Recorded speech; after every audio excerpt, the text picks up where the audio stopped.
الحمد لله رب العالمين الصلاة والسلام على رسوله الأمين وعلى آله وأصحابه أجمعين ومن تبع هداهم إلى يوم الدين. أعوذ بالله من الشيطان الرجيم. بسم الله الرحمن الرحيم.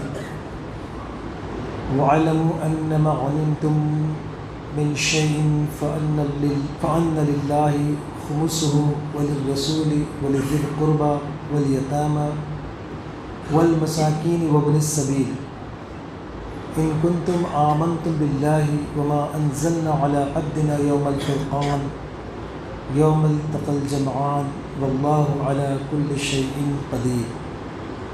صدق الله العلي العظيم. إن الله وملائكته يصلون على النبي يا أيها الذين آمنوا صلوا عليه وسلموا تسليما. اللهم صل على سيدنا نبينا مولانا محمد وعلى آله وأصحابه وبارك وسلم. رب اشرح لي صدري ويسر لي أمري واحلل عقدة من لساني يفقهوا قولي. انتہائی قابل احترام بزرگوں، بھائیوں، عزیز نوجوان دوستوں، بہت ہی پیارے پیارے بچوں، ہم اللہ رب العزت کے انتہائی شکر گزار ہیں کہ اس نے رمضان کی مبارک ساعتیں ہمیں نصیب فرمائی. ہم خدا کے حضور دعا گو ہیں کہ اللہ تعالیٰ رمضان کے ہمارے روزے اور راتوں کے قیام اور دیگر عبادتوں کو اپنی بارگاہ میں شرف قبولیت عطا فرمائے. آج کی ہماری یہ گفتگو کا عنوان ہے جنگ بدر کے حالات، واقعات اور اس سے ہمارے لیے کیا سبق ہے اس واقعے میں. آج کے دن جنگ بدر پر گفتگو کی ضرورت کیوں پیش آئی؟ رمضان کا مہینہ ہے تو روزے کا مہینہ ہے، قرآن والا مہینہ ہے، زکوٰۃ و خیرات کا مہینہ ہے. تو معلوم ہونا چاہیے کہ رمضان کے مہینے میں ہی بدر کا واقعہ پیش آیا تھا. رمضان کی 17 تاریخ تھی. رمضان کا یہ مہینہ یا روزے اللہ کے رسول صلی اللہ علیہ وسلم ہجرت کر کے جب مدینہ تشریف لائے تو سن 2 ہجری میں فرض ہوئے، یعنی ہجرت کے دوسرے سال. اس سے پہلے رمضان کے روزے فرض نہیں تھے. تو ہجرت کے پہلا سال گزرا، پھر جب دوسرا سال آیا تو اسی سال رمضان کے روزے اللہ تعالیٰ نے مسلمانوں پر فرض قرار دیے. اور اسی سال یعنی جو پہلا رمضان تھا مسلمانوں کا، اسی سال رمضان کی 17 تاریخ کو بدر کا یہ واقعہ پیش آیا.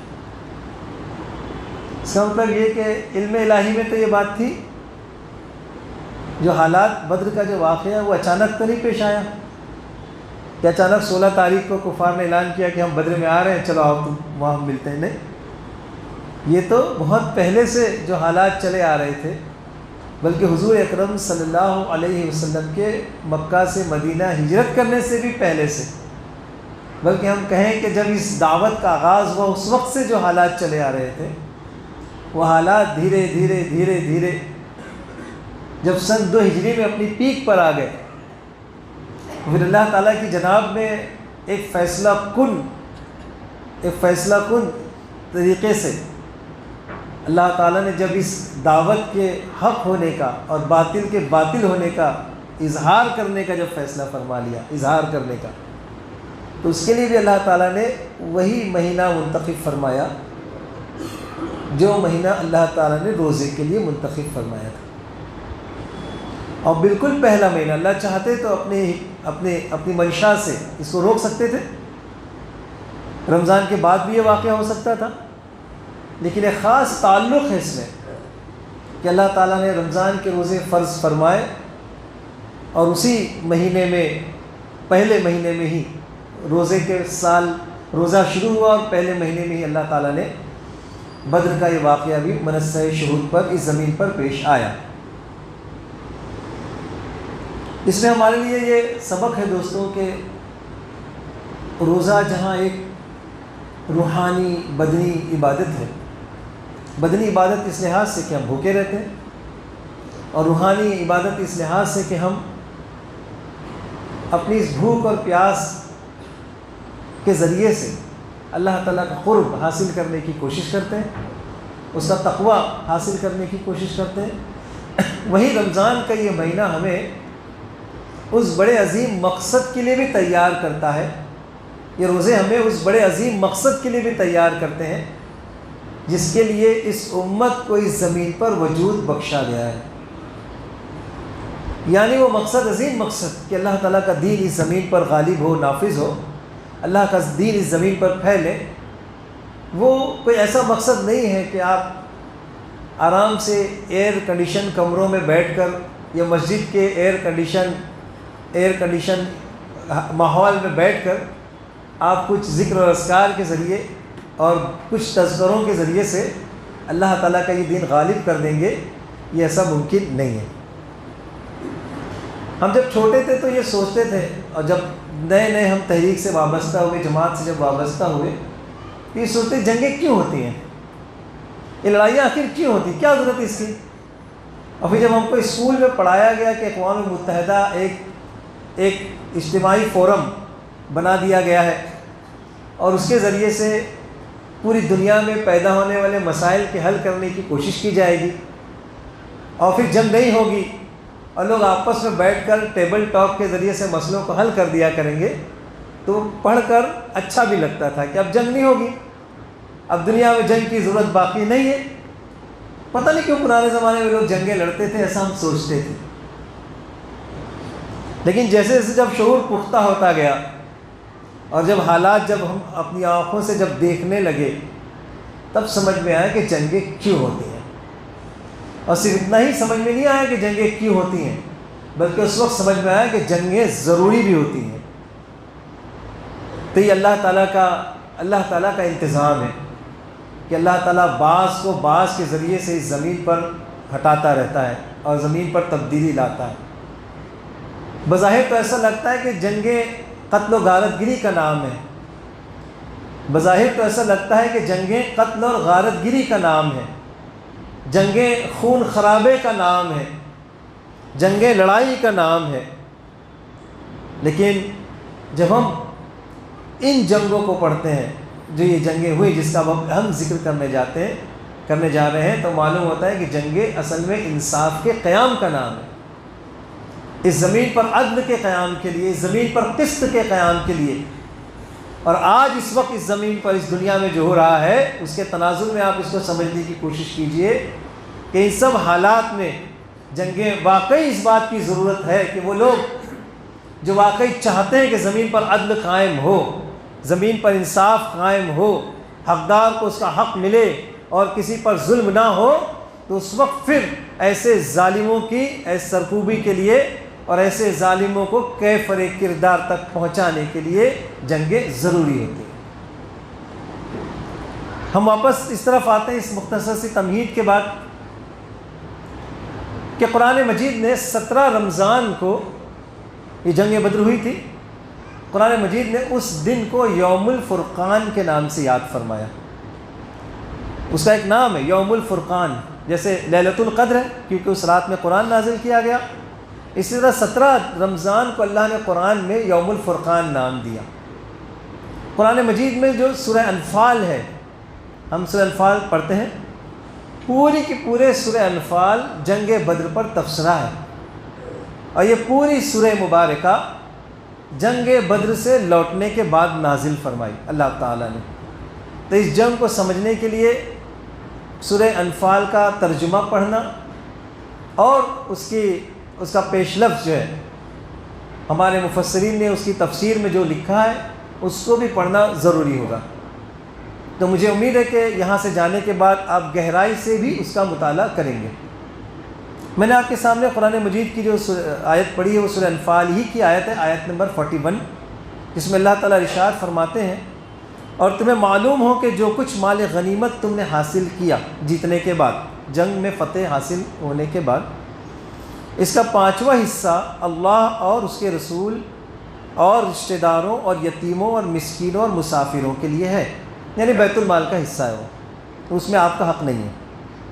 اگر تم ایمان لائے ہو اللہ پر اور اس چیز پر جو فیصلے کے روز، یہ ہے وہ لفظ، یوم الفرقان جو فیصلے کے روز یعنی دونوں فوجوں کے مدبھڑ کے دن ہم نے اپنے بندے پر نازل کی تھی، تو یہ حصہ بخوشی ادا کرو، اللہ ہر چیز پر قادر ہے۔ تو یہاں پر اس آیت میں فرمایا اس دن کو یوم الفرقان، فرقان کا مطلب کسوٹی بھی ہوتا ہے، کسوٹی، فرق کرنے کا دن، یعنی وہ دن جس نے یہ ثابت کر دیا کہ حق کیا ہوتا ہے اور اس کا وزن کیا ہوتا ہے، اور باطل کیا ہوتا ہے اور باطل کا وزن کیا ہوتا ہے، باطل کتنا ہلکا اور کتنا بودا ہوتا ہے، یہ بات ثابت جس دن ہو اس دن کو اللہ تعالیٰ نے فرمایا یوم الفرقان۔ بدر اصل میں وہ دن ہے۔ بدر کیوں ہوئی؟ جب ہم غور کریں تو معلوم پڑتا ہے ایک آسان سی وجہ کہ اسلام کی دشمنی کی وجہ سے ہوئی۔ اسلام سے دشمنی کیوں تھی لوگوں کو؟ اللہ کے رسول صلی اللہ علیہ وسلم تو ایک ایسا پیغام لے کر آئے تھے کہ جو ساری انسانیت کی بھلائی کے لیے تھا، ہے نا؟ ایک ایسا پیغام لے کر آئے تھے جو انسانوں کی کامیابی کے اور انسانوں کے فائدے کا دین تھا، جس میں تو انسانوں کا فائدہ تھا نا۔ ایک ایسا نظام لے کر آئے تھے نبی صلی اللہ علیہ وسلم کہ اس نظام کے ذریعے سے اس دنیا میں تو خوشحالی ہی آنی تھی، فتنہ اور فساد تو ختم ہونا تھا۔ لیکن آخر کیوں لوگ اس پیغام کے اور اس نظام کے دشمن ہو گئے؟ تو اس کی بنیادی وجہ جب ہم غور کریں تو معلوم پڑتا ہے اس کی سب سے پہلی وجہ تو توحید ہے۔ اسلام کی یہ پوری عمارت نظام توحید پر کھڑی ہے، اور توحید کا مطلب ہوتا ہے کہ صرف ایک خدا کی عبادت ہو، بس اس خدا کی عبادت کے علاوہ کسی کی بندگی نہ ہو۔ اچھا، یہ بات اگر اس حد تک ہوتی کہ عبادت گاہ میں لوگ صرف خدا کے آگے سر جھکائیں تو یہ بات سب کے لیے قابل قبول تھی۔ اب آپ نوجوان دوست میرے خاص طور پر اس بات پر غور فرمائیں جو میں عرض کر رہا ہوں۔ توحید کا مطلب اگر صرف یہ ہوتا کہ سب خدا کے آگے سر جھکائیں، اسی کے آگے نماز پڑھیں، اسی کے آگے اپنے عبادت کے مراسم بجا لائیں، تو یہ بات سب کے لیے قابل قبول تھی۔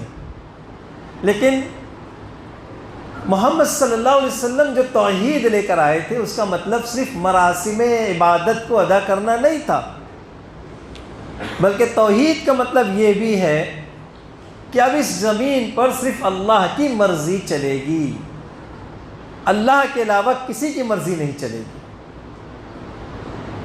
اسلامی نظام میں قانون سازی کا اختیار بھی اللہ کو ہے، قانون بنانے کا، جس کو ہم ہماری مذہبی زبان میں شریعت کہتے ہیں۔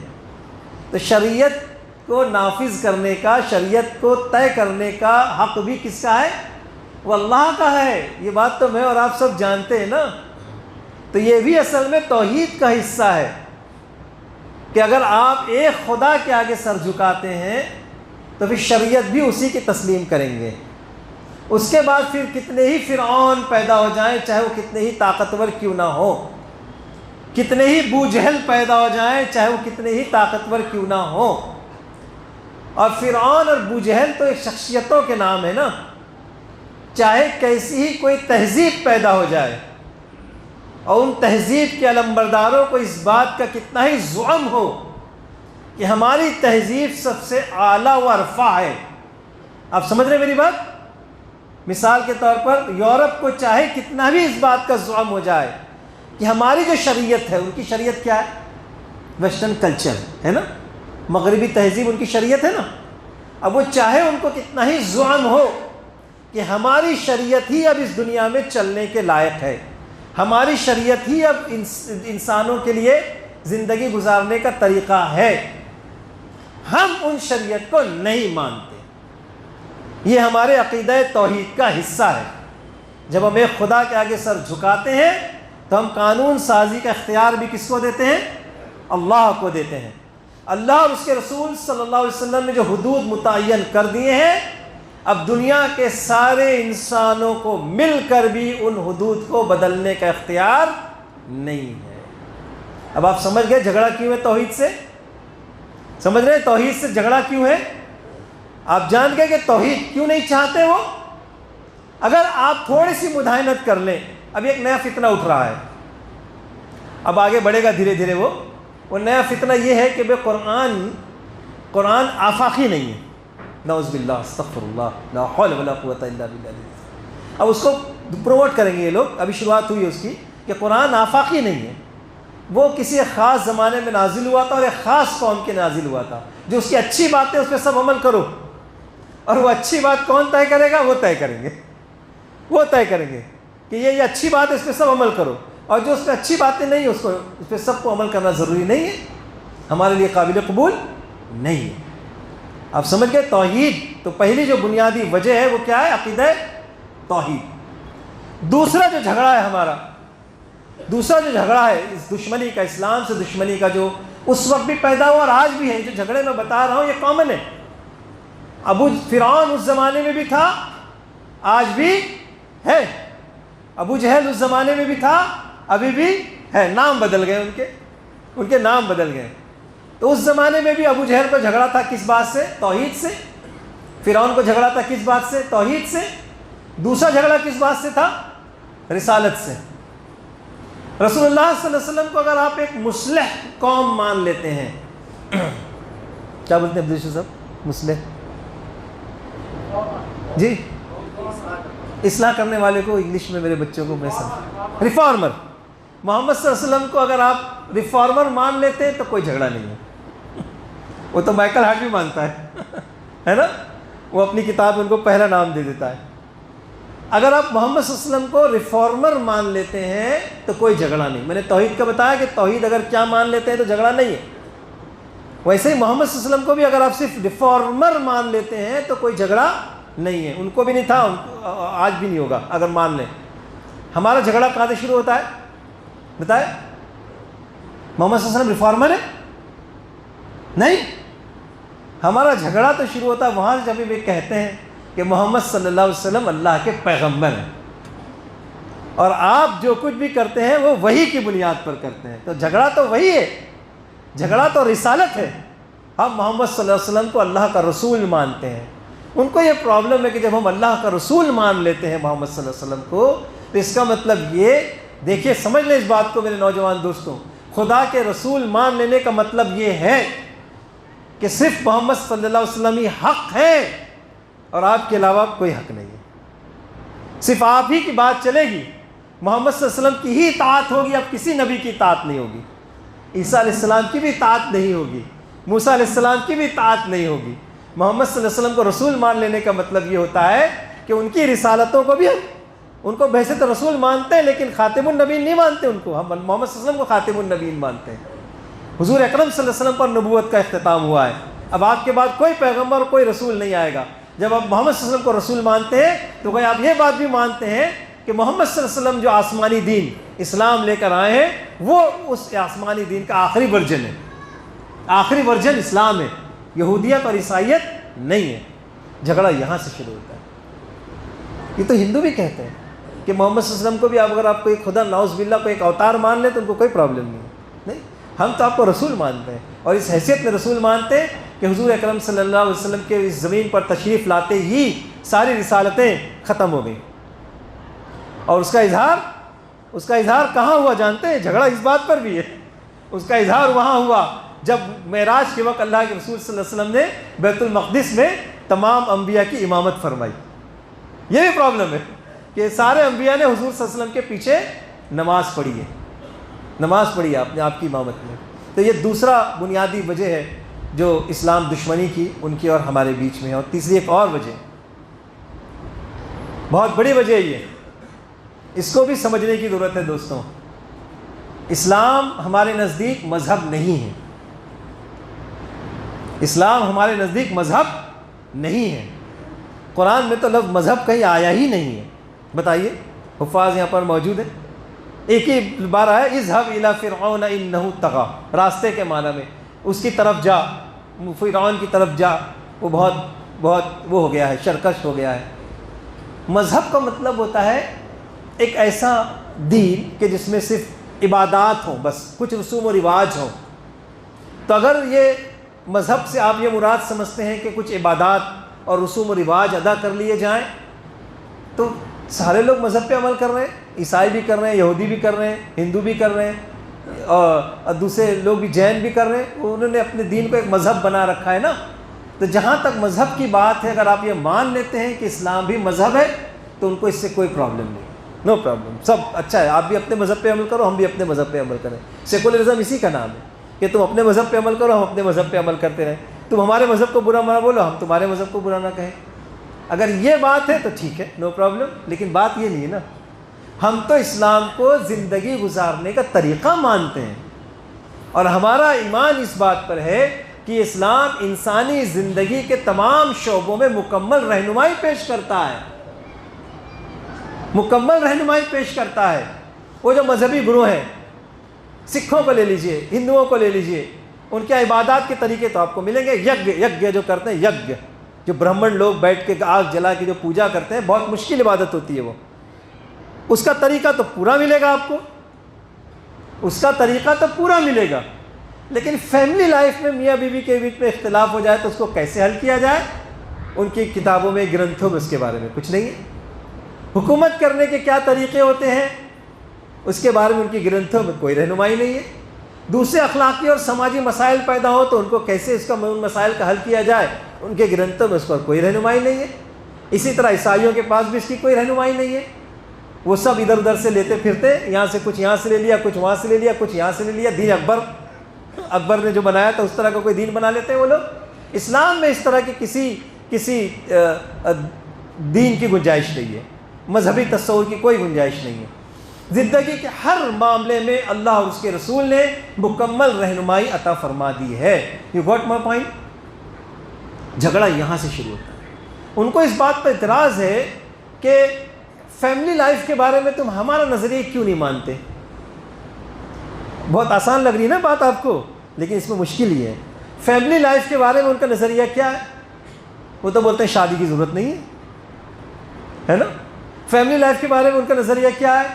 وہ کہتے ہیں کہ وہ عورت اور مرد بس صرف اپنی جنسی ضرورت کی پورا کرنے کی حد تک ہے، بس اس کے بعد اس کی اپنی لائف، اس کے بعد اس کی اپنی لائف. فیملی لائف کے بارے میں ان کا نظریہ کیا ہے؟ بچے چاہیں تو اپنے پیرنٹس کے خلاف کورٹ میں جاتے ہیں، پولیس میں بھی جا سکتے ہیں کہ یہ مجھے باہر نہیں جانے دیتا. ان کے نزدیک یہ بات جائز ہے کہ ایک لڑکی پولیس میں اپنے باپ کے خلاف کمپلینٹ کرے، اس وجہ سے کہ اس کا باپ اس کے بوائے فرینڈ کو گھر میں آنے نہیں دیتا. باپ بوائے فرینڈ کو گھر میں آنے نہیں دیتا، اس لیے وہ لڑکی جا کے کمپلینٹ کر دے. ان کے نزدیک یہ جائز ہے. ہمارے اس کی اجازت دی جا سکتی ہے؟ تو یہ کہتے ہیں کہ کیسا، ارے اس میں ہم لوگ مل کے طے کر لو نا. ہم کہتے ہیں نہیں کر سکتے نا بھائی، یہ تو اللہ تعالیٰ نے طے کر دیا ہے. ہر ایک کے حقوق طے کر دیے، ہر ایک کی ذمہ داریاں طے کر دی ہیں، ہر ایک کے فرائض طے کر دیے، ہر ایک کے کرنے کا کام طے کر دیا ہے، ہر ایک کے لمٹس اللہ تعالیٰ نے طے کر دیے. تو بولے اللہ کو بیچ میں کیوں لاتے ہیں یہاں؟ یہ ہے پرابلم. سمجھ رہے بیٹے؟ یہ ہے پرابلم. وہ کہتے ہیں اللہ کو ہر بات میں تم بیچ میں کیوں لاتے ہو؟ دکان پر بیٹھے آپ نے مال کو تھوڑا یوں کر کے، یوں کی بجائے یوں کر کے پیش کر کے بیچ دیا. سامنے لگا رہے کیوں؟ اب آپ نے اس پر اعتراض کیا کہ ارے کیوں کر رہے ہیں ایسا؟ اللہ تعالیٰ نے تو منع کیا اس سے. تو کہتے ہیں یار اللہ کو کیوں لے کر آتے ہو یہاں پر؟ کیا کہتے ہو؟ اللہ کو کیوں لے کے آتے ہو بیچ میں یہاں پر؟ یہ مسئلہ کہ آپ وہاں اللہ کو کیوں لے کر آتے ہو. وراثت کی تقسیم تھی، ایک بہت بڑے دیندار صاحب تھے، انہوں نے اپنے بھائی کو فون کیا کہ بھائی وہ جو حق ہے میرا تو ملنا چاہیے نا مجھے، جو قرآن نے طے کیا ہے، اللہ تعالیٰ جو طے کیا وہ حق مجھے ملنا چاہیے نا. تو بڑے دیندار بھائی، بہت نمازی اور حاجی بھائی، وہ کہتے ہیں یہاں پر اللہ کو کیوں لے کر آتی ہو بیچ میں؟ یہ تو ہمارے آپس کے طے کرنے کا بات ہے. استغفر اللہ. ہم کہتے ہیں کہ اگر کسی نے اس طرح کا کوئی عقیدہ اختیار کیا تو ہمارے نزدیک وہ دائرہ اسلام سے باہر. زندگی کے تمام شعبوں میں اللہ ہے، ہر جگہ اللہ ہے، ہر جگہ اس کی مرضی ہے. یہ ہے وہ نظام زندگی اور نظام حیات جس کے بارے میں قرآن نے یہ بات ارشاد فرمائی، الیوم اکملت لکم دینکم واتممت علیکم نعمتی ورضیت لکم الاسلام دینا. آج ہم نے تمہارا دین مکمل کر دیا اور اللہ نے اس دین کو تمام کر دیا، تم پر بڑا انعام کیا، اس دین کو تمام کر دیا اور تمہارے لیے، سارے انسانوں کے لیے اللہ نے اس دین کو قبول فرما لیا. اب یہ دین چلے گا بس اس زمین پر. یہ ہے وہ تین بڑی بنیادی وجہ کہ جو دشمنی کا، جھگڑے کا سبب بنتی ہیں. آج کی جنگ کے بارے میں آپ غور کیجئے دوستوں، ٹھنڈے دماغ سے بیٹھ کے. وجہ کیا ہے؟ آپ کو ان تینوں وجوہات کے علاوہ اور کوئی وجہ نہیں ملے گی. اچھے خاصے تو لوگ رہ رہے تھے، وہ اپنی کنٹری میں، تم اپنی کنٹری میں، آپ کو کیا پرابلم ہے کہ آپ ان سے کہیں کہ نہیں آ کے لڑو؟ انہیں تو لڑائی شروع بھی نہیں کی، آغاز تو انہوں نے کیا بھی نہیں، شروعات تو آپ نے کی، اور لیکن کیوں پرابلم ہے آپ کو؟ وہ تو رہ رہے اپنی کنٹری میں، بڑھا بھی نہیں رہے، آپ کی حکومت کے اندر گھس بھی نہیں رہے، لیکن سارا کے سارا بس مسئلہ یہ ہے کہ آپ ہماری بات مانتے کیوں نہیں؟ آپ اپنی لڑکیوں کو ننگا کر کے راستوں پہ چلاتے کیوں نہیں؟ آپ ہمارا ایجوکیشن سسٹم اپنے اسکولوں میں نافذ کیوں نہیں کرتے؟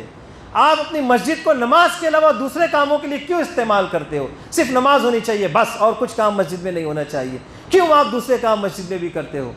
آپ جو وہ اپنا معاشی نظام، اپنا جو اکنامک سسٹم، جو سسٹم ہم نے بنایا اس کے مطابق کیوں نہیں چلاتے؟ یہ ان کو پرابلم۔ اور اگر تم نہیں چلاؤ گے، ہماری بات نہیں سنو گے، ہماری تہذیب نہیں چلاؤ گے، تو پھر ہم سے لڑو، ہم سے لڑو، پھر آؤ میدان میں۔ یہ تھا وہ پرابلم جو ابو جہل کو تھا، یہ پرابلم تھا جو عتبہ کو تھا، جو شیبہ کو تھا، یہ تھا وہ پرابلم جو اس وقت اسلام قبول نہیں کیا تھا ابو سفیان کو تھا۔ نبی کریم صلی اللہ علیہ وسلم نے اپنی دعوت کا آغاز کیا مکہ میں، اور توحید کی دعوت تھی، وہ رسالت کی دعوت تھی کہ ایک خدا کی بندگی کی طرف آ جاؤ۔ اچھی طرح سمجھ گئے تھے کہ رسالت اور توحید اور رسالت کو مان لینے کا مطلب یہ ہے کہ یہ مکہ میں جو ہماری چودراہٹ چلتی ہے، یہ ہماری جو مرضی چلتی ہے، یہ ہم سے حکم کے بغیر، ہماری اجازت کے بغیر یہاں پر جو کچھ کام نہیں ہوتا وہ سب ختم ہوگا، اور سارا اختیار اللہ کو جو کہ نظر نہیں آتا اور رسول کو چلا جائے گا۔ سمجھ گیا بنیادی بات؟ یہ جھگڑا تھا۔ نبی صلی اللہ علیہ وسلم اپنی دعوت میں لگے رہے یہاں تک کہ انہوں نے مکہ میں نبی کریم صلی اللہ علیہ وسلم کا رہنا دوبھر کر دیا۔ پھر یہ ہوا کہ اللہ کے رسول صلی اللہ علیہ وسلم نے مکہ سے باہر نکل کر اپنی دعوت کو پہنچانے کا منصوبہ بنایا، اور سب سے پہلے آپ نے مکہ سے بالکل قریب کے ایک شہر مدینہ میں اپنے انتہائی قریب ترین ساتھی، اور بہت اچھا لگتا ہے بولتے وقت کہ بڑے بڑے صحابہ موجود تھے، عمر دراز صحابہ، لیکن نبی صلی اللہ علیہ وسلم نے ایک بہت ہی نوجوان کا انتخاب فرمایا۔ میرے نوجوان دوست یہاں بیٹھے ہیں، ان کو دیکھ کے وہ اس عمر کا مجھے خیال آتا ہے کہ مصعب بن عمیر کتنے کم عمر نوجوان تھے، لیکن حضور اکرم صلی اللہ علیہ وسلم نے مصعب بن عمیر جو کہ سب چھوڑ چھاڑ کے حضور کی خدمت میں چلے آئے تھے، تشریف لے آئے تھے، اور بہت عیش و آرام چھوڑ کر آئے تھے۔ بتاتے ہیں کہ خوشبو شام سے آتی تھی، ان کی لباس شام سے آتا تھا، اور جب مکہ کی گلیوں میں نکلتے تو لڑکیاں ان کو لائن مارتی تھیں، روایتوں میں موجود ہے، چھتوں سے جھانک جھانک کے ان کو دیکھتی تھیں۔ وہ سب چھوڑ کے وہ حضور کی خدمت میں آئے تھے، اور اللہ کے رسول صلی اللہ علیہ وسلم نے مصعب سے کہا، مصعب تم مدینہ چلے جاؤ۔ مصعب بن عمیر خاموشی سے مدینہ چلے گئے۔ وہاں ان کے فرینڈ رہتے تھے، اسد ابن زرارہ رضی اللہ تعالیٰ عنہ، ان کے ساتھ گھر میں ان کے رہنے لگے، اور پھر روزانہ دونوں فرینڈز روزانہ نکلتے تھے اور ایک ایک گھر میں جاتے تھے اور بولتے تھے کہ دیکھو وہ اسد، یہ دیکھو یہ مکہ سے آئے، یہ کچھ کہنا چاہتے ہیں، ذرا سنو ایسا۔ اور حضرت مصعب بن عمیر پھر بتاتے تھے کہ قرآن مکہ میں محمد صلی اللہ علیہ وسلم نبی آئے ہیں، اور وہ ان پر قرآن نازل ہوتا ہے، اور یہ قرآن کی آیتیں ہیں، سنو۔ دھیرے دھیرے حضرت مصعب بن عمیر اور حضرت اسد بن زرارہ رضی اللہ تعالیٰ کی کوششوں سے مکہ میں مدینہ میں اچھی خاصی تعداد مسلمانوں کی جمع ہوئی۔ تو پھر ایسا ہوا کہ حج پہلے بھی ہوتا تھا، مشرکین اپنے حساب سے حج کرنے آتے تھے، تو حج کا نظام ابراہیم علیہ السلام کے زمانے سے چل رہا تھا۔ تو ایک واقعہ بیت عقبہ ثانیہ کے نام سے تاریخ میں مشہور ہے، تو اس میں مدینہ سے 72 مسلمان حج کی نیت سے آئے۔ اصل نیت تھی حضور سے ملاقات، وہ آئے اور کہا کہ انہوں نے کہا کہ میں آپ کو محمد صلی اللہ علیہ وسلم سے ملاؤں گا، اور بہت ہی خاموشی سے اسد بن زرارہ رضی اللہ تعالیٰ عنہ اس وفد میں سب سے چھوٹے صحابی تھے، سب سے چھوٹے کم عمر صحابی تھے، حضرت اسد بن زرارہ جو مصعب بن عمیر کے دوست تھے، وہ سب ساتھ میں سب کو لے کر آئے، اور انہوں نے پھر حضور کے پاس پہاڑی کے دامن میں، اب مدینہ مینا میں جائیں گے تو وہاں پر آج بھی ایک چھوٹی سی مسجد دکھتی نہیں، وہ مسجد جس کو معلوم ہے اس کو ہی معلوم پڑے گا کہاں ہے، وہ ایک چھوٹی سی مسجد بنا رکھی ہے وہاں پر، اسی مقام پہاڑ کے بالکل دامن میں، وہاں پر بیت عقبہ ثانیہ ہوئی تھی، بہت خاموشی کے ساتھ، کسی کو خبر نہیں تھی۔ تو اس وقت ان لوگوں نے حضور کے ہاتھ پر بیعت کی کہ اب آپ مدینہ تشریف لے آئیں، آپ آ جائیے مدینہ، ہم آپ کا ساتھ دیں گے۔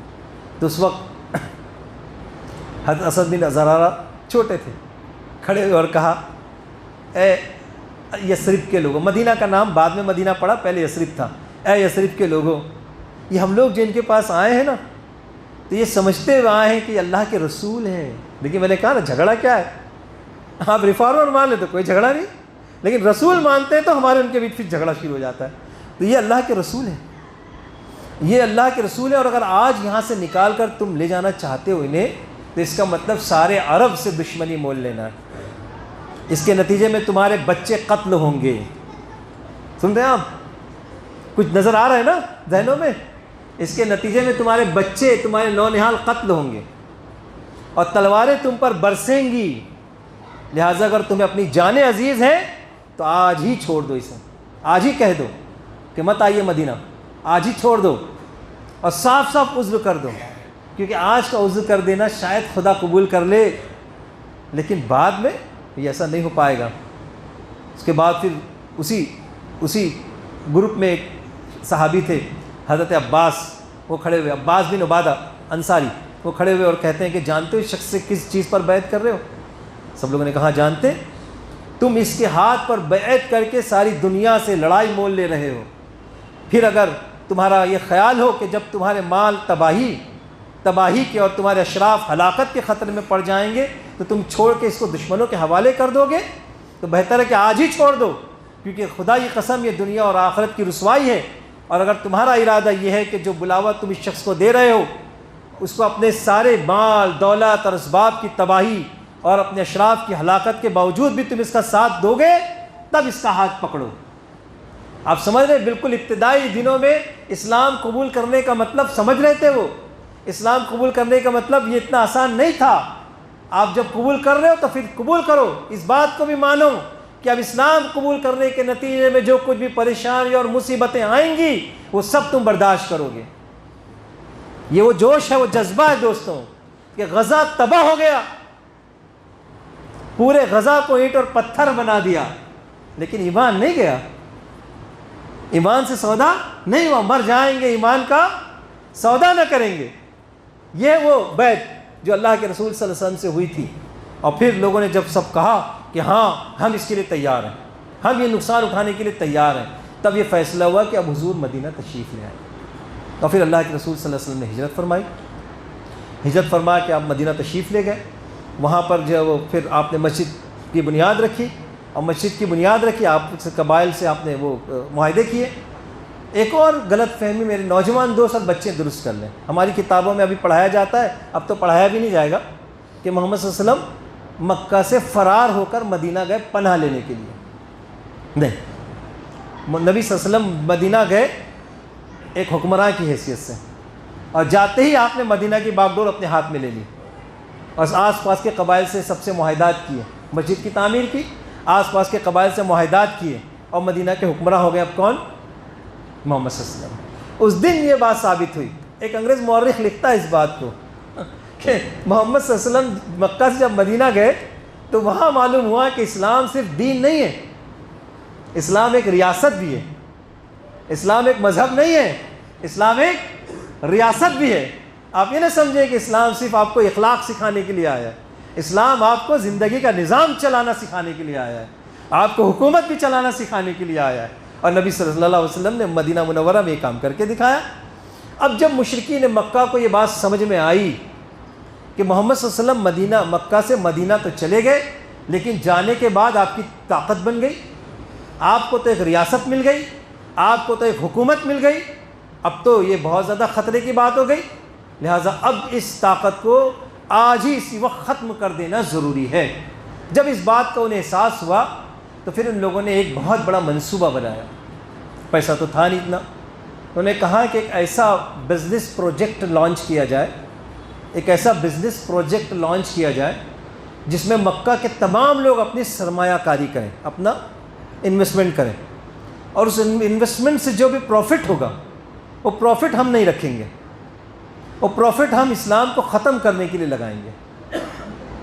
بہت ساری چیزیں لوگوں کے ذہن میں آتی ہیں, آئیں گی ابھی کہ کیا چل رہا ہے دنیا میں, وہ سارا پروفٹ ہم اسلام کو ختم کرنے میں لگائیں گے. سب ملو, ایک الائنس بنانے کی کوشش کی انہوں نے وہاں پر, اور ابو سفیان کی قیادت میں ایک لشکر تیار کیا, لشکر نہیں ایک قافلہ تیار کیا, اور وہ شام جائے گا اور شام سے تجارت کرے گا.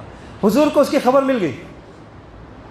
یہ بھی بات آپ سمجھ لیں کہ نبی صلی اللہ علیہ وسلم صرف ایسا نہیں تھا کہ بس اپنی مسجد میں بیٹھیں, اپنے حجروں میں بیٹھیں, پوری دنیا کی خبر رکھ رہے ہیں اس وقت بھی. حضور کو اس کی خبر مل گئی. آپ صلی اللہ علیہ وسلم اپنے ساتھیوں کو لے کر پہنچے, لیکن ذرا ٹائم میچ نہیں ہو پایا اور وہ قافلہ شام کی طرف نکل گیا.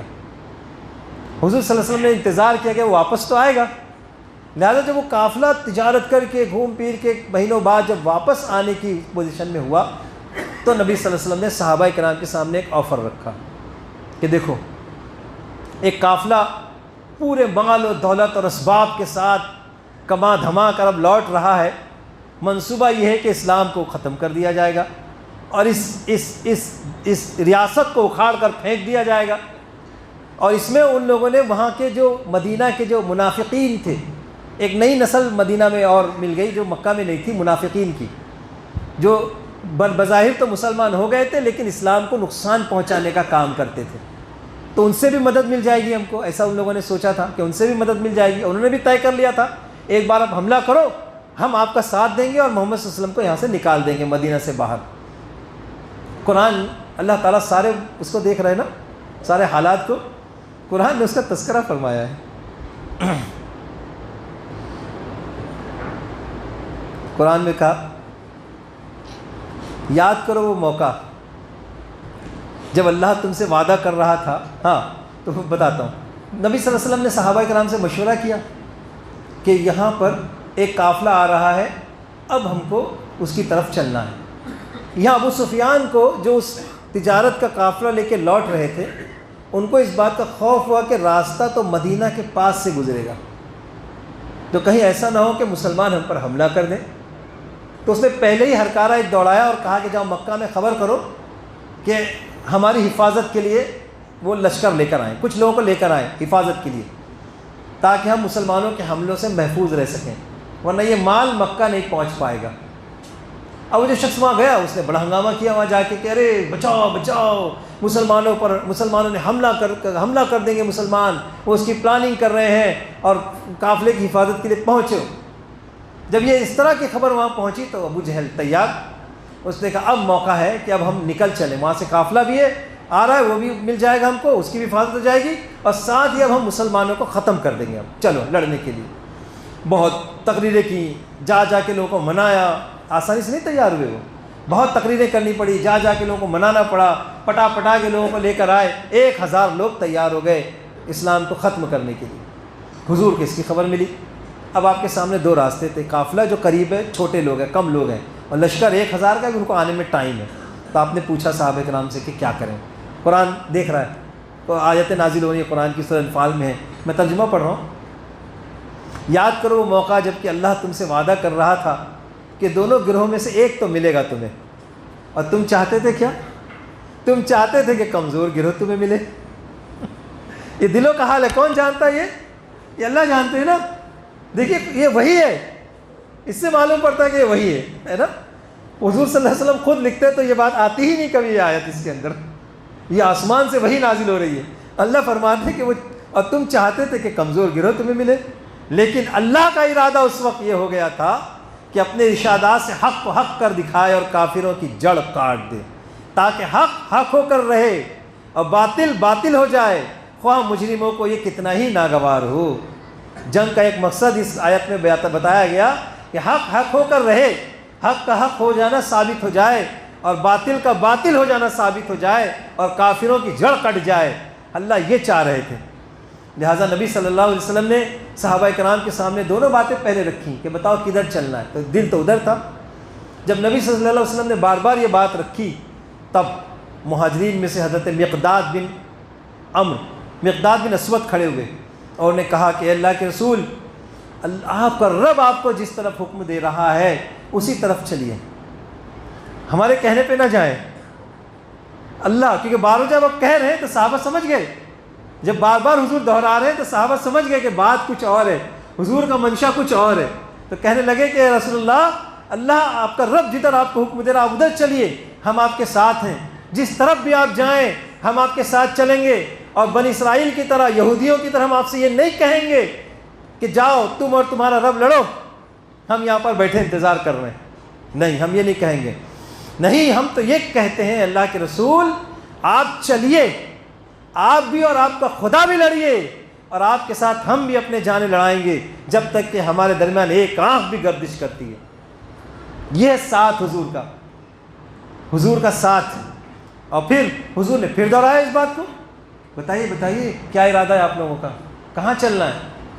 جب دوبارہ آپ نے پھر یہ بات ارشاد فرمائی تو انصاری سمجھ گئے کہ اب ہم سے پوچھ رہے ہیں، لہٰذا انصار سے حضرت سعد ابن معاذ کھڑے ہوئے اور کہنے لگے اب لگتا ہے حضور کا روح سخن ہماری طرف ہے، اے اللہ کے رسول ہم آپ پر ایمان لائے، ہم نے آپ کی تصدیق کی کہ آپ سچے نبی ہیں اور جو کچھ آپ لائے ہیں وہ برحق ہے، ہم نے آپ سے آپ کا ہر حکم سننے کا اور آپ کی اطاعت کا پکا عہد کیا ہے، بس اے اللہ کے رسول جو کچھ آپ نے ارادہ فرما لیا ہے اب اسے کر گزریے، قسم ہے اس ذات کی جس نے آپ کو حق کے ساتھ بھیجا، آج اگر آپ ہمیں لے کر سامنے سمندر میں جا پہنچیں اور اس میں آپ اتر جائیں تو خدا کی قسم ہم سب آپ کے ساتھ سمندر میں کود جائیں گے، ہم میں سے ایک شخص بھی پیچھے نہیں رہے گا، اور ہمیں یہ بات ہرگز بھی بری نہیں لگتی کہ آپ دشمن سے جا بھڑیں، ہم بھی آپ کے ساتھ جا بھڑیں،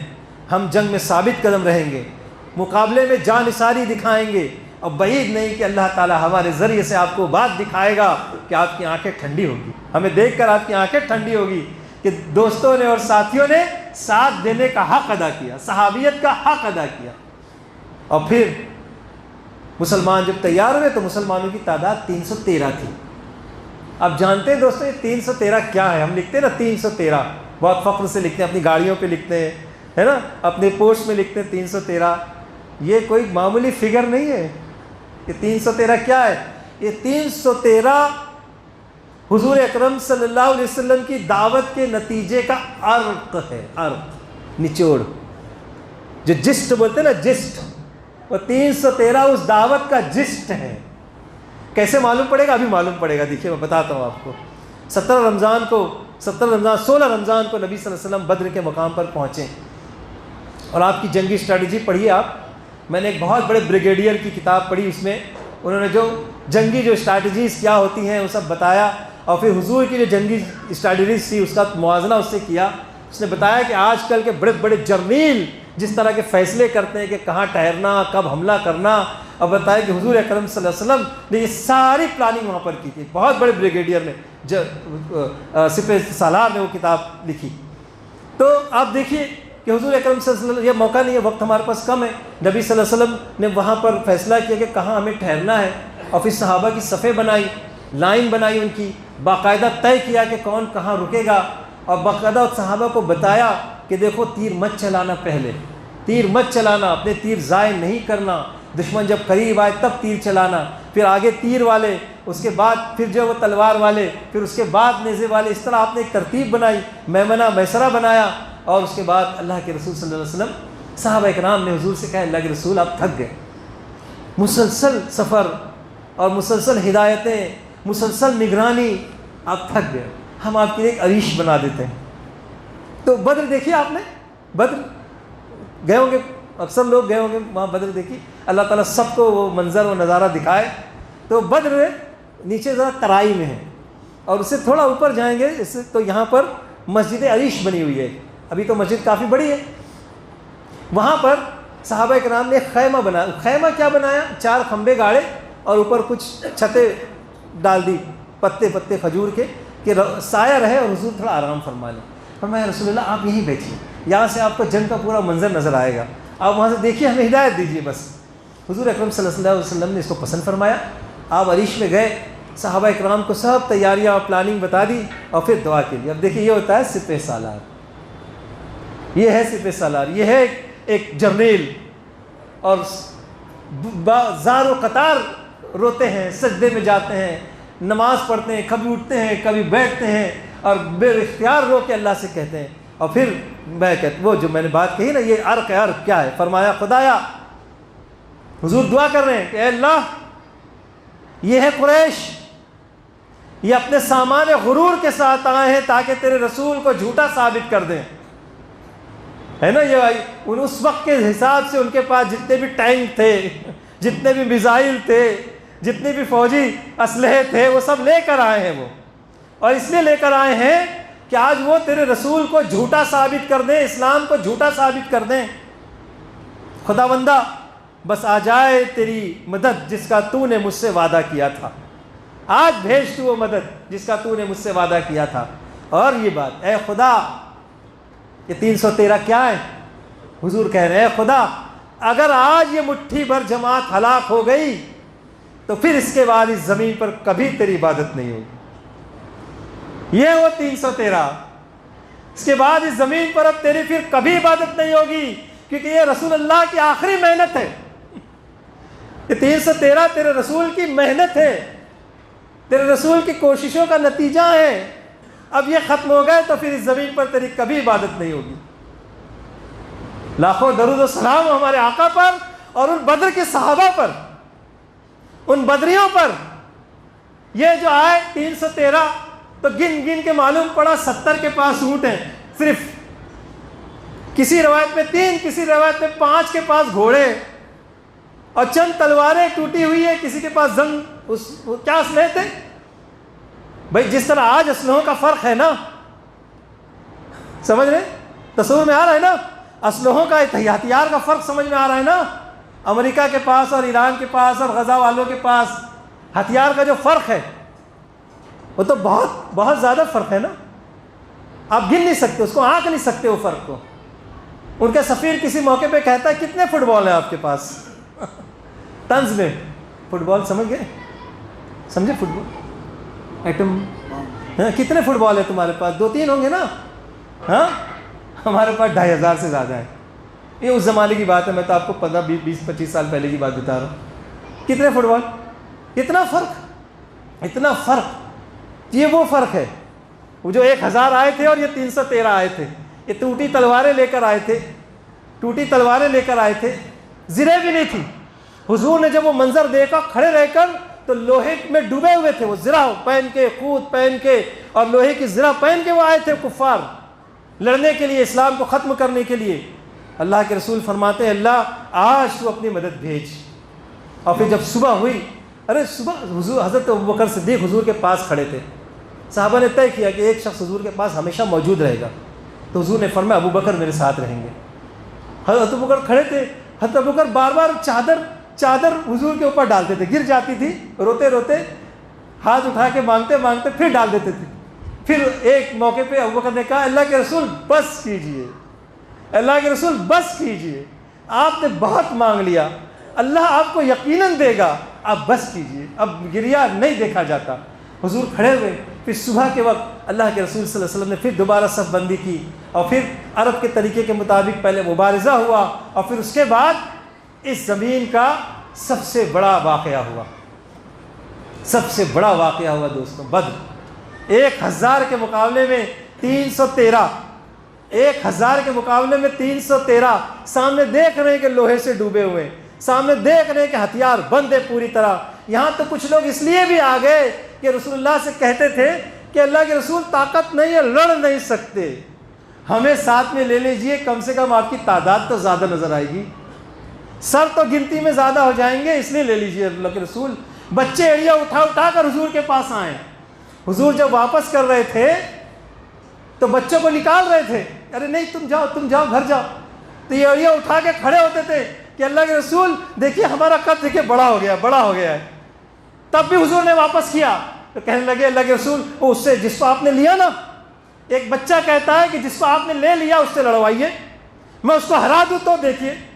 حضور نے کہا اچھا چلو لڑو دکھاؤ، اور لڑ کے ہرا دیا جس کو آپ حضور نے لے لیا تھا، جس کو واپس کر رہے تھے تو واپس کرنے والے ہرا دیا، تو حضور نے کہا آجا چل۔ تو یہ وہ 313 تھے جس میں سفید داڑھی والے جھکی کمر والے بوڑھے تھے جو یہ کہہ کر آئے تھے کہ اللہ کے رسول سر زیادہ دکھیں گے، اور وہ بچے تھے جو بول کر آئے تھے کہ اللہ کے رسول ہم تو دیکھیے بڑے ہو گئے لے لیجیے ہم کو۔ یہ تھے وہ 313، یہ اس زمین کا عرق تھے، اس زمین کا جسم تھے، یہ خدا کی نشانیاں اور خدا کی علامت تھے اس زمین پر، اور وہ بھیڑ گئے 1000 سے بھیڑ گئے، صرف کس بنیاد پر؟ کس بنیاد پر دوستوں؟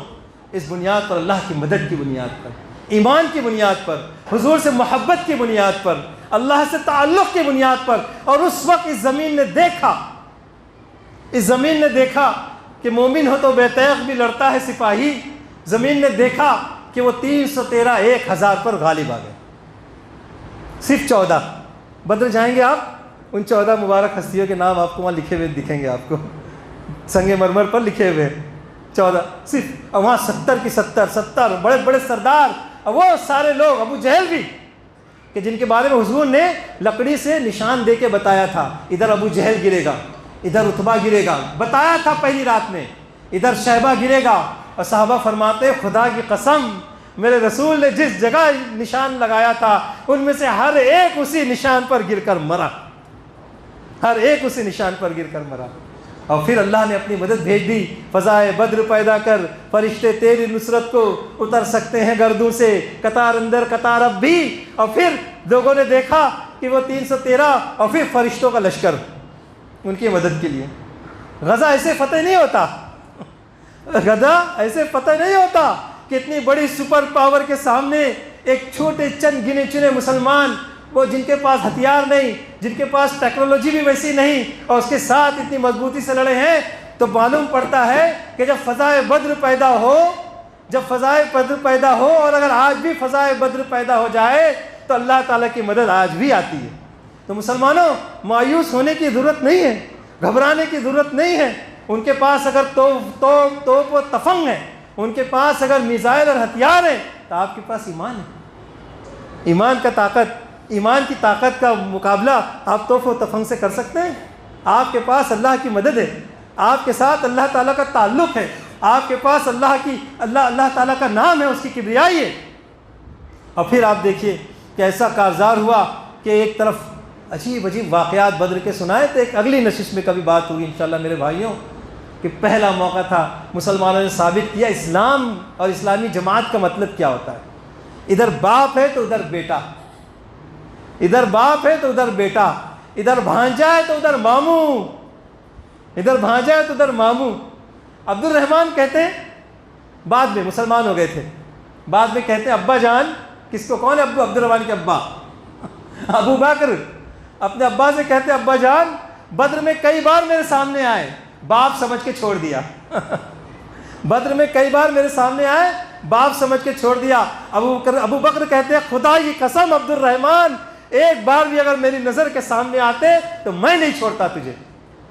تو معلوم ہوا کہ ایمان کا رشتہ خون کے رشتے سے بھی بڑھ کر ہوتا ہے، یہ معلوم ہوا بدر میں یہ معلوم ہوا کہ جنگیں بغیر ہتھیار کے بھی لڑی جاتی ہیں، اللہ تعالیٰ کی مدد اور اس کی نصرت کی بدولت لڑی جاتی ہیں۔ بدر میں یہ معلوم ہوا کہ رہنما کی قیادت میں، لیڈر کی قیادت میں وہ طاقت ہوتی ہے کہ چند مٹھی بھر لوگ جو وہ اتنی زبردست قوت بن کر سامنے ابھر کر آتے ہیں۔ حضور اکرم صلی اللہ علیہ وسلم لے کر آئے تھے جان نثار صحابہ کو، تو جان نثاری دیکھنے کو ملی۔ آج بھی جس چیز کی ضرورت ہے نا دوستوں، وہ جان نثاری، سب کچھ قربان کر کے، سب کچھ لٹا کے اللہ تعالیٰ کے حضور آ جانے کی ذمہ داری۔ تو وہ 313 کوئی معمولی لوگ نہیں تھے دوستوں۔ اللہ تعالیٰ سے دعا ہے کہ اللہ تعالیٰ ان 313 کی برکت سے اللہ دنیا کے تمام مجاہدین کو فتح و نصرت عطا فرمائے۔ اور آج بھی بدر ہے، بدر اس وقت بھی تھا اور اس وقت تک کہ ہوتا رہے گا جب تک کہ دین جو پورا کی پورا اللہ کا نہ ہو جائے، اس زمین پر دین پورا کی پورا اللہ کا نہ ہو جائے، بدر جاری رہے گی اور ہم ہمیشہ اپنی آنکھوں سے دیکھتے رہیں گے۔ کل ہی کسی کا مضمون پڑھا تو اس نے بھی لکھا، اور بار بار میں یہ کہتا ہوں کہ واقعی ہماری آنکھیں بڑی مبارک ہیں، ہماری آنکھیں بڑی مبارک ہیں۔ اچھا وہ لوگ جنہوں نے بدر کو اپنی آنکھوں سے دیکھا ہوگا کتنے مبارک ہوں گے نا۔ ہماری آنکھیں بھی مبارک ہیں کہ آج بھی ہم بدر کو اپنی آنکھوں سے دیکھ رہے ہیں، ہے نا۔ یہ بات وہ ہے جس کا ذکر سورہ احزاب میں کیا گیا، سورہ احزاب میں، کہ احزاب کے موقع پہ جب بڑا لشکر سامنے آ گیا تو اہل ایمان کا ایمان اور بڑھ گیا، کہنے لگے ارے یہ تو وہی ہے اللہ نے جس سے ہم سے وعدہ کیا تھا، اللہ اور اس کے رسول نے جس کا ہم سے وعدہ کیا تھا، یہ تو وہی ہے، کوئی نئی چیز نہیں ہے۔ تو آج جو کچھ ہو رہا ہے یہ کوئی نیا نہیں، یہ وہی ہے جس کا اللہ اور اس کے رسول نے ہم سے وعدہ کیا تھا۔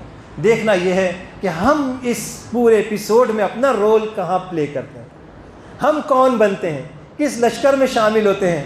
ہم 313 والے ہیں، یا عبداللہ بن ابی منافقین والے ہیں، یا پھر جو امریکہ اور یورپ والے ہیں کہ جو دنیا میں جینا چاہتے تھے، جو دنیا کے لذتیں لوٹنا چاہتے تھے، جو دنیا کے مزے لوٹنا چاہتے تھے، ان کی حرکتیں دیکھ رہے ہیں، اس ایٹفین فائل آ رہی ہے جو سامنے، جو یہ سب گھناؤنی، گندی، ذلیل حرکت کے باوجود بھی اپنے آپ کو دنیا کا بڑا رہنما لیڈر بنا کے اپنے آپ کو پیش کر رہے ہیں۔ شرم مٹ گئی، حیا مٹ گئی، غیرت ختم ہو گئی، اور یہ لوگ جو وہ دنیا کے رہنما لیڈر ہونے کا دعویٰ کر رہے ہیں۔ ایسے وقت میں ضرورت ہے اس بات کی کہ رسول اللہ صلی اللہ علیہ وسلم جو دعوت اور جو پیغام لے کر آئے تھے، اور یہ امت جب رسول اللہ صلی اللہ علیہ وسلم کے مشن کو لے کر اب جو چل رہی ہے، یہ اس مشن کو لے کر کھڑی ہو اور اپنی اس ذمہ داری کو ادا کرے ان کے سامنے۔ اگر آپ نے اذان نہ دی، اگر آپ نے تکبیر بلند نہ کی، تو اللہ تعالیٰ ہمیں ہٹا کر دوسروں کو کھڑا کرے گا اور ان سے اپنا یہ کام لے گا۔